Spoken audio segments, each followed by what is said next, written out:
Vamos a seguir con este repaso para su examen final para ver las enfermedades hipofisiarias de este semestre. Vamos a empezar ahora con prolactinomas. Entonces vamos a ver ahora los prolactinomas. Bien, recuerden que el eje hipotálamo hipófisis prolactina difiere un poquito del resto de los ejes hipofisiarios, ¿vale? En el contexto del eje de prolactina, la prolactina siempre se va a estar produciendo, siempre, siempre, siempre. Entonces, ¿qué regula la producción de prolactina? Para que nosotros no tengamos prolactinas de 50, 100, 200, ¿no? Porque nada la impide. Aquí lo que va a modular la secreción de prolactina va a ser la dopamina que se produce en el hipotálamo.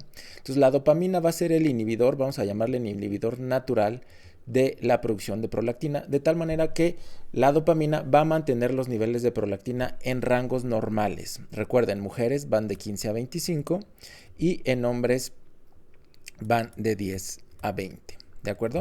Entonces, ¿qué es lo que mantiene los niveles normales de prolactina? La dopamina, ¿no? Es un estímulo inhibitorio, ¿de acuerdo?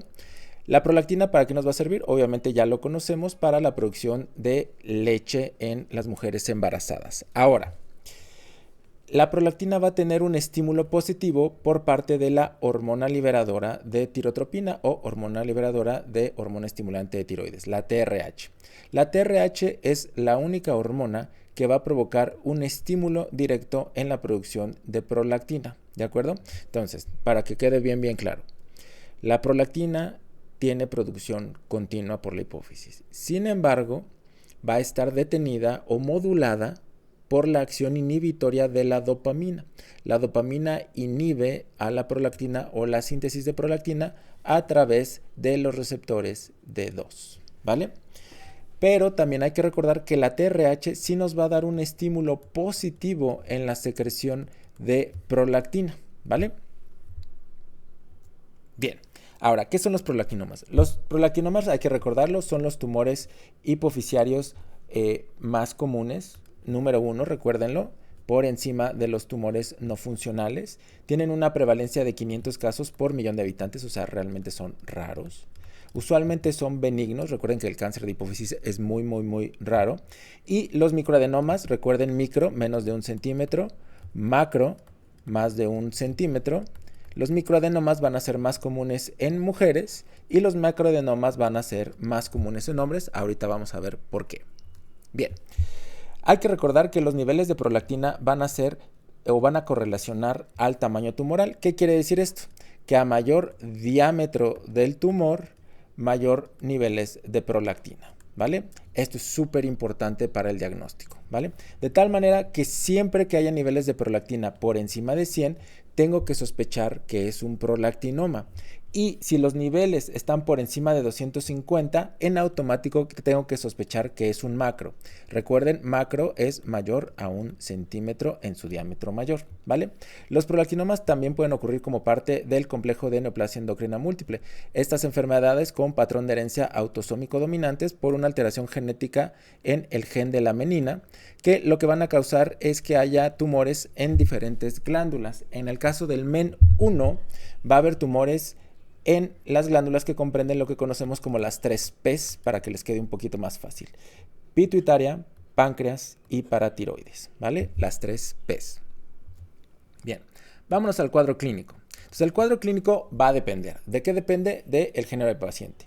Si mi paciente es mujer o si mi paciente es hombre. Porque los síntomas no es que vayan a ser completamente distintos, sino que la razón por la que el paciente va a acudir al médico usualmente es diferente y el tamaño del tumor va a ser distinto. Eso es lo que va a diferenciar el cuadro clínico de los pacientes.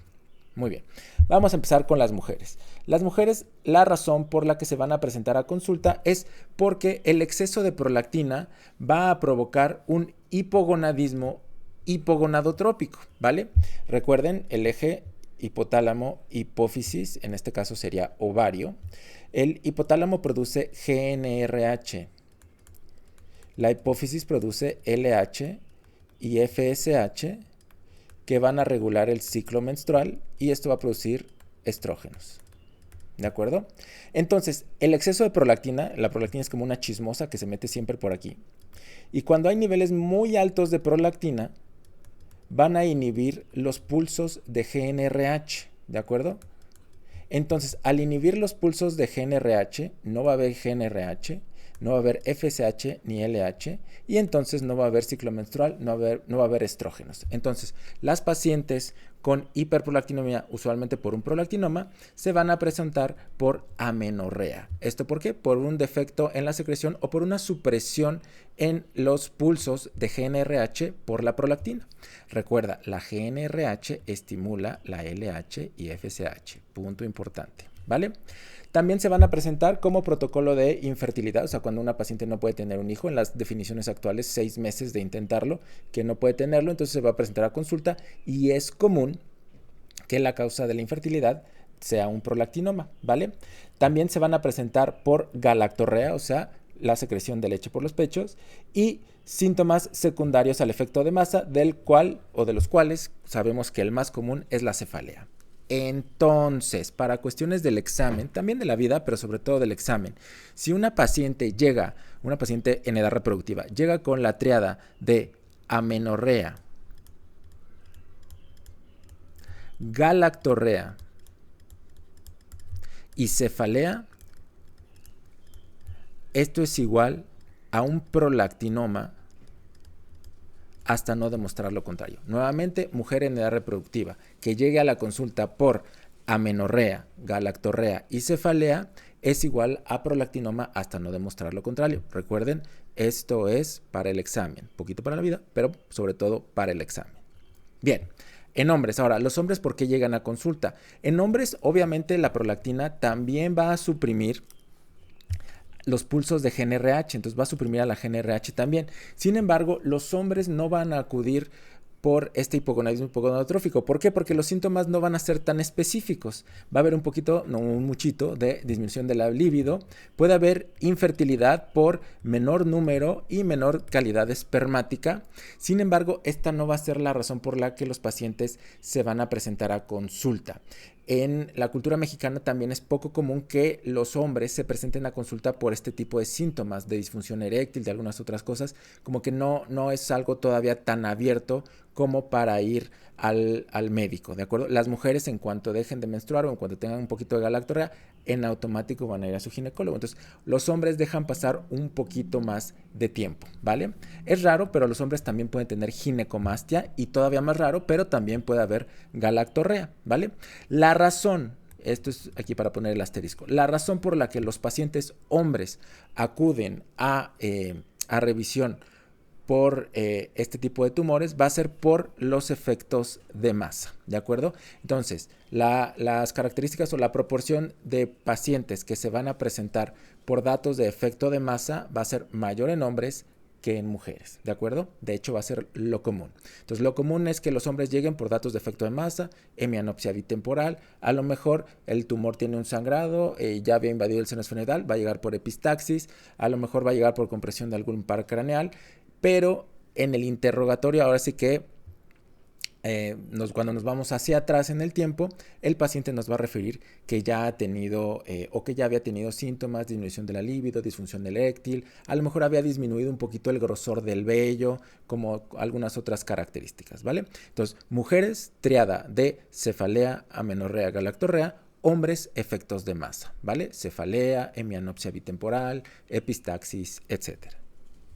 Bien, entonces recuerden que esta es la parte sabrosa, es la parte más chida de la endocrinología, que es el abordaje diagnóstico. ¿Cómo abordamos una paciente o un paciente con sospecha de un prolactinoma? ¿Por qué nos van a llegar a consulta? Recuerden, mujeres van a llegar por amenorrea, galactorrea y cefalea, y los hombres van a llegar por efectos de masa. Entonces, empezamos.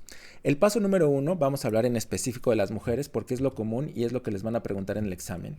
Siempre el paso número 1 en todas las mujeres en edad reproductiva siempre es descartar el embarazo. Siempre, siempre, siempre. No sean como yo cuando era R1 de endocrino, que no cotejé esto y pues hice una cuestión un poquito embarazosa en la entrega de guardia. Entonces, siempre, siempre, siempre descartamos el embarazo. Como protocolo, paso número 1, siempre deben de pedir una prueba de embarazo. Ahora, en el examen no les van a decir pide una prueba de embarazo. A lo mejor en el examen les van a poner la opción de una gonadotropina coriónica humana fracción beta, ¿de acuerdo? Que es lo que pedimos o lo que ustedes conocen como prueba de embarazo, ¿vale?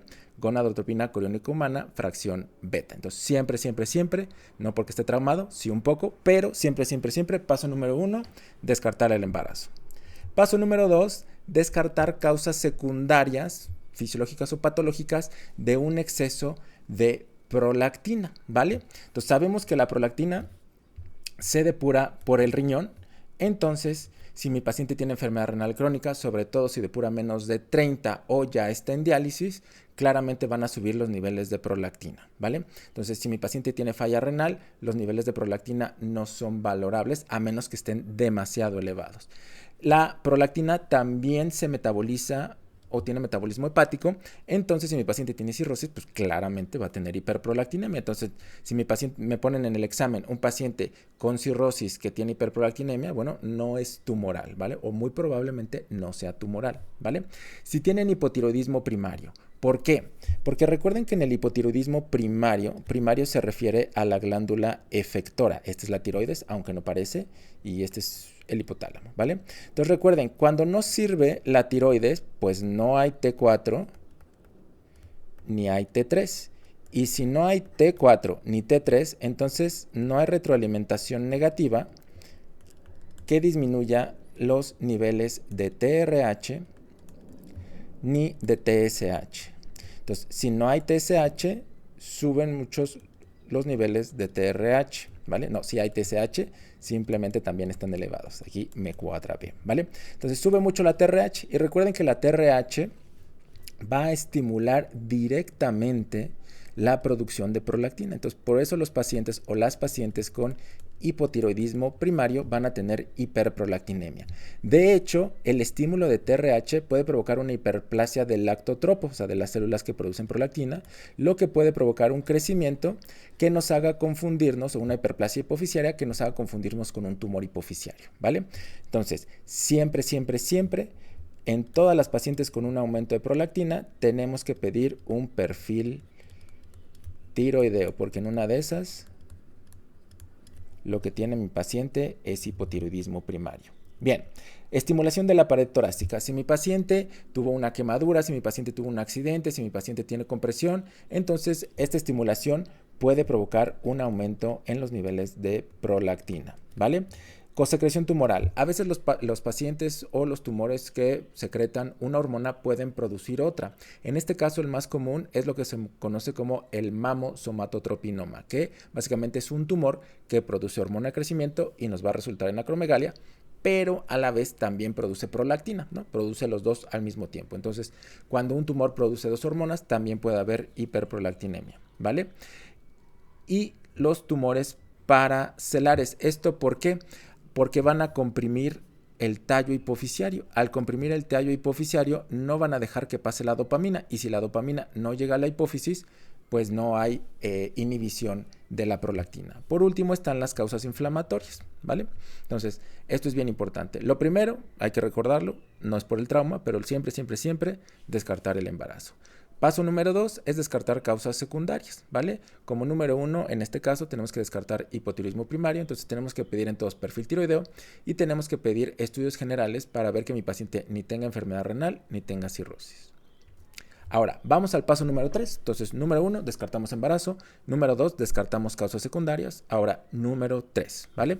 El paso número 3 es descartar el uso de fármacos asociados con hiperprolactinemia, o sea, fármacos que pueden elevar los niveles de prolactina. Los más comunes son los antidepresivos, los de tipo inhibidores de recaptura de serotonina, ¿vale? Sobre todo la fluoxetina son los que van a provocar una elevación en los niveles de prolactina. Entonces, si mi paciente está tomando antidepresivos de tipo inhibidores de recaptura de serotonina, tengo que pausar muy bien, hablar con psicólogo o psiquiatra para evaluar la posibilidad de suspenderlo para saber si esta secreción de prolactina es secundaria al medicamento o no. Como número 2, y aquí es importante, los antipsicóticos, sobre todo los no típicos o los atípicos, como la risperidona. ¿Por qué? Porque la risperidona puede elevar los niveles de prolactina por encima de 200, ¿de acuerdo?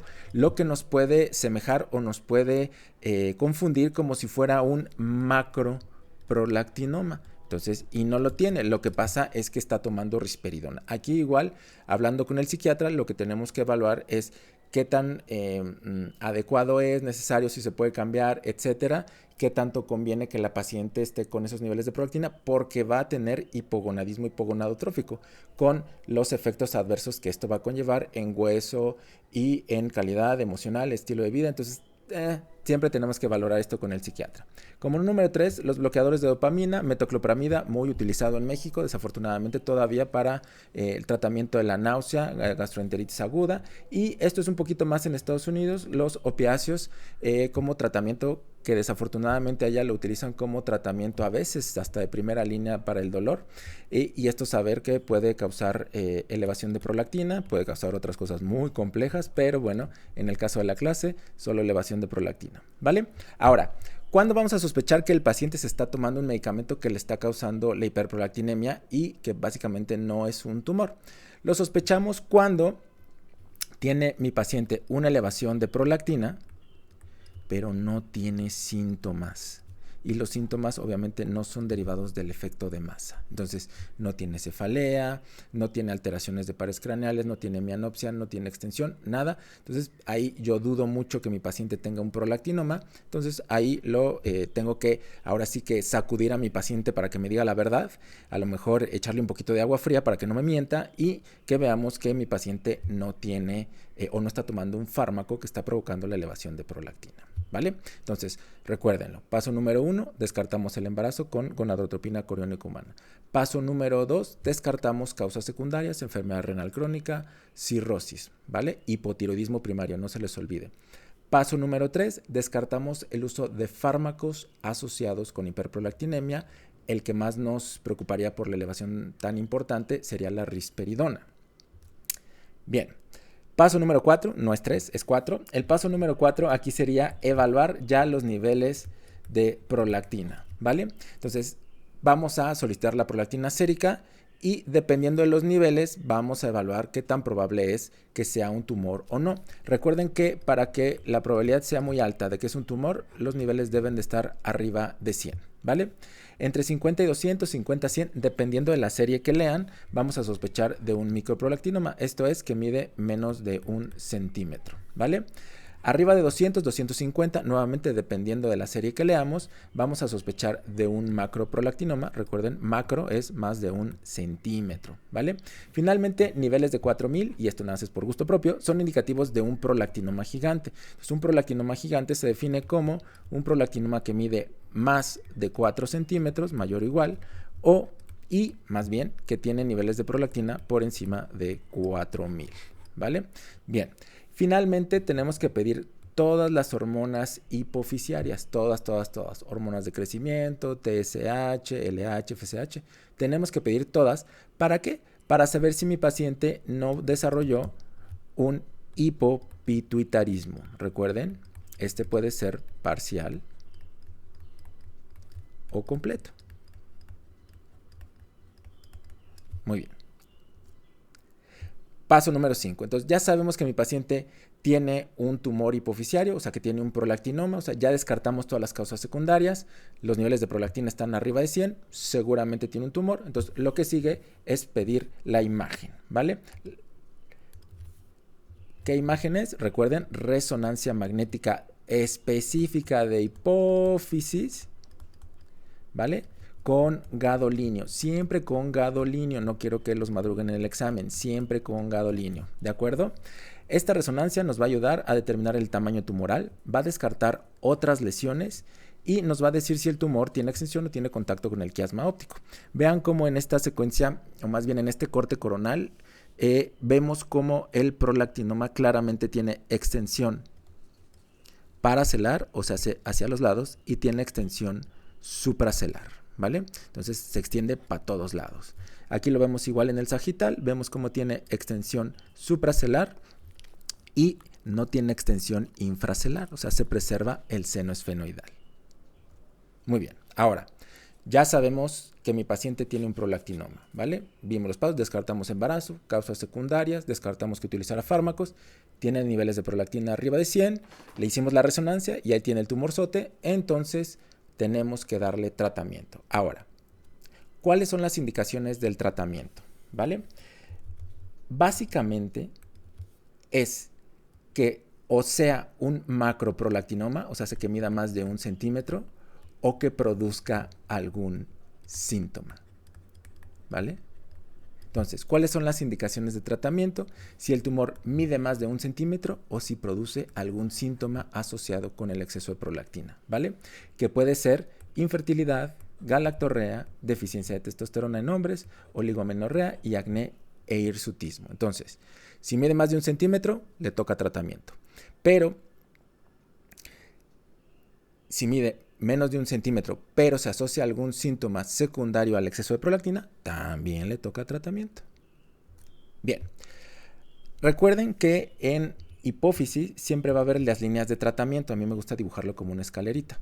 En el caso de prolactina va a haber 3 líneas de tratamiento. Y la primera línea de tratamiento va a ser el tratamiento farmacológico, el tratamiento médico. Ojo, esto acaba de cambiar, hay ciertos tumores muy específicos, bien delimitados, que el tratamiento de primera línea, actualmente ya 2024, va a ser una resección transesfenoidal. Pero para cuestiones de exámenes, sobre todo del ENARM, que pues, sabemos que tiene su atraso, siempre, para cuestión de examen, el tratamiento de primera línea en prolactinoma es el tratamiento médico, el tratamiento farmacológico. El tratamiento de segunda línea va a ser el tratamiento quirúrgico y el tratamiento de tercera línea va a ser la radioterapia, ¿vale? Entonces, recuerden, para cuestiones de examen, no para la vida, siempre el tratamiento médico va a ser el de primera línea. Ahora, ¿qué fármacos tenemos para tratar los prolactinomas?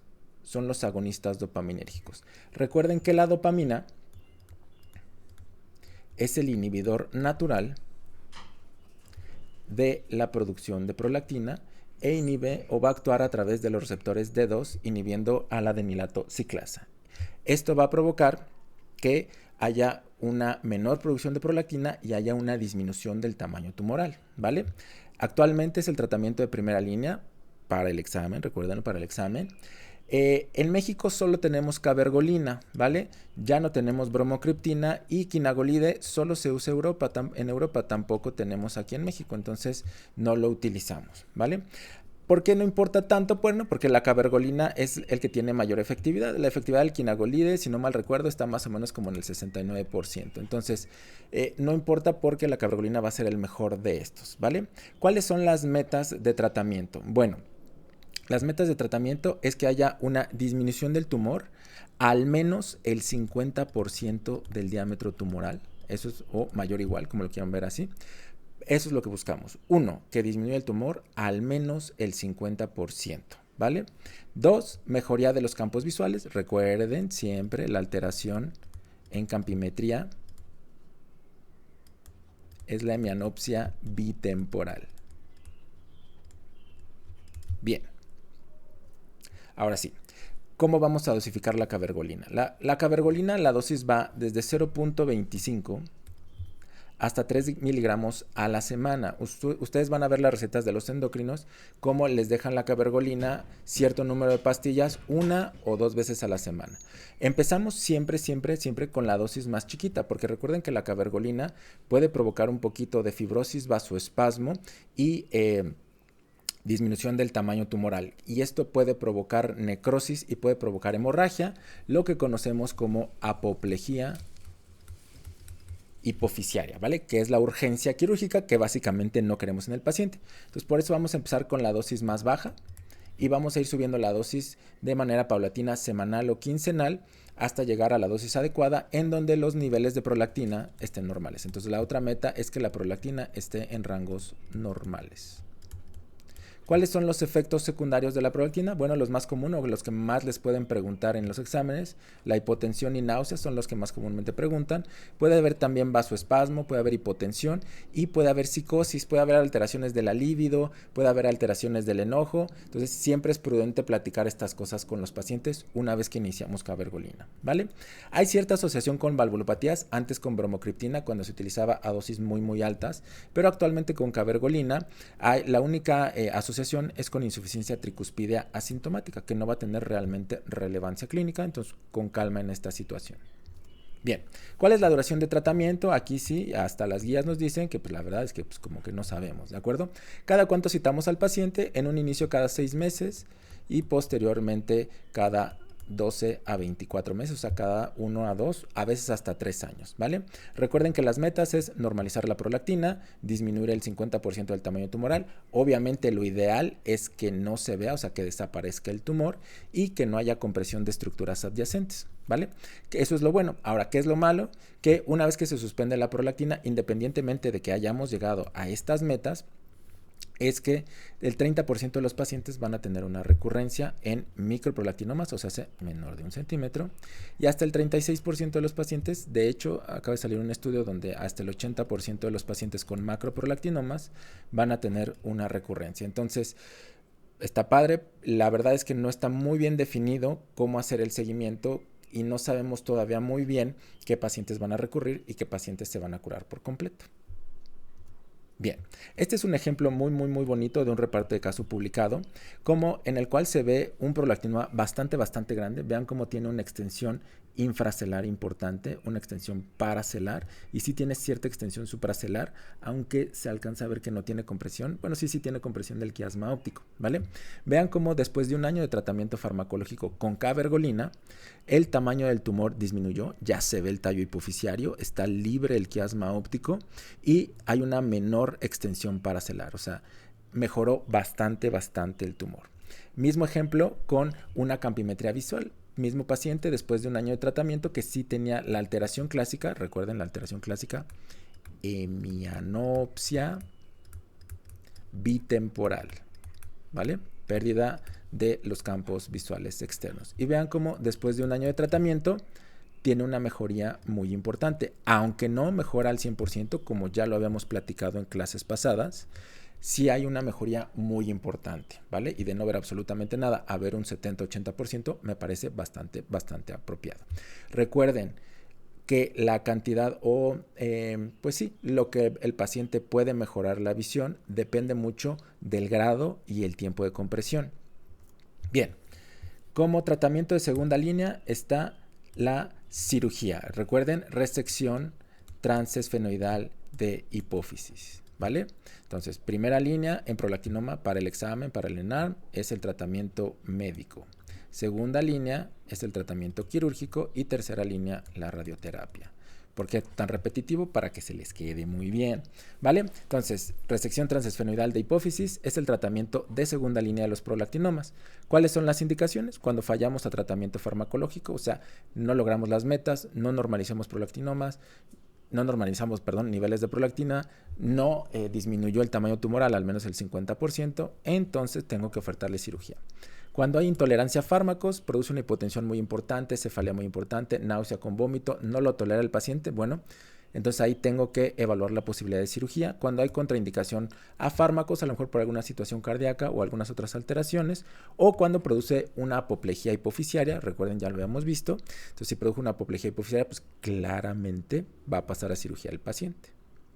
Bien, como tercera línea de tratamiento, recuerden, va a ser la radioterapia. Bien, la radioterapia, tratamiento de tercera línea, va a ser de uso poco frecuente para lesiones muy grandes que no se pueden resecar. Cuando fallamos a tratamiento médico o quirúrgico, cuando los pacientes no son candidatos a un procedimiento quirúrgico o cuando hay efectos adversos a agonistas dopaminérgicos. Hasta ahí vamos a dejar. Recuerden que la radioterapia ya es lo último que vamos a hacer. El tratamiento de tercera línea es la radioterapia, es lo último, ¿vale? Bien, ahora, ¿qué hacer en el caso de que tenga una paciente con un prolactinoma, que es algo entrecomillado común? No debería de serlo tanto, porque la primera recomendación cuando empezamos tratamiento del prolactinoma es que utilicemos algún método anticonceptivo. ¿Por qué? Porque al disminuir los niveles de prolactina se recupera el eje gonadal y entonces suben los niveles de GnRH, LH, FSH, se restaura el ciclo menstrual y la paciente se puede embarazar con facilidad. Entonces, lo ideal es que no se embarace mientras está en tratamiento con cabergolina. Sin embargo, si se llega a embarazar mientras está en tratamiento con cabergolina, lo que está indicado es suspender la cabergolina, ¿vale? No debemos utilizar agonistas dopaminérgicos. ¿Por qué? Porque no hay estudios, ¿vale? Lo que se ha visto es que si mi paciente tiene un prolactinoma y se embaraza, va a haber crecimiento tumoral durante el embarazo, pero afortunadamente va a ser clínicamente significativo solo en el 3% de los microadenomas. O sea, la probabilidad de que le pase algo malo a mi paciente, mianopsia bitemporal, compresión de alguna estructura vecina, es baja. Entonces nos vamos con calma, ¿vale? Obviamente no podemos seguir ni con resonancia y los niveles de prolactina pues no nos sirven mucho porque pues, los niveles de prolactina suben bastante en las mujeres embarazadas, entonces pues como que no nos sirve, ¿verdad? Entonces tenemos que seguir con síntomas, ¿vale? Y con una campimetría computarizada trimestral. Entonces, cada trimestre le vamos a hacer una campimetría al paciente. Si la paciente tiene un defecto visual nuevo que no tenía en la campimetría previa, yo tengo que asumir que el tumor creció y está teniendo una recurrencia. Bien. Esto ya lo hemos visto, entonces ya terminamos la clase de prolactinoma para que sigan repasando para su examen.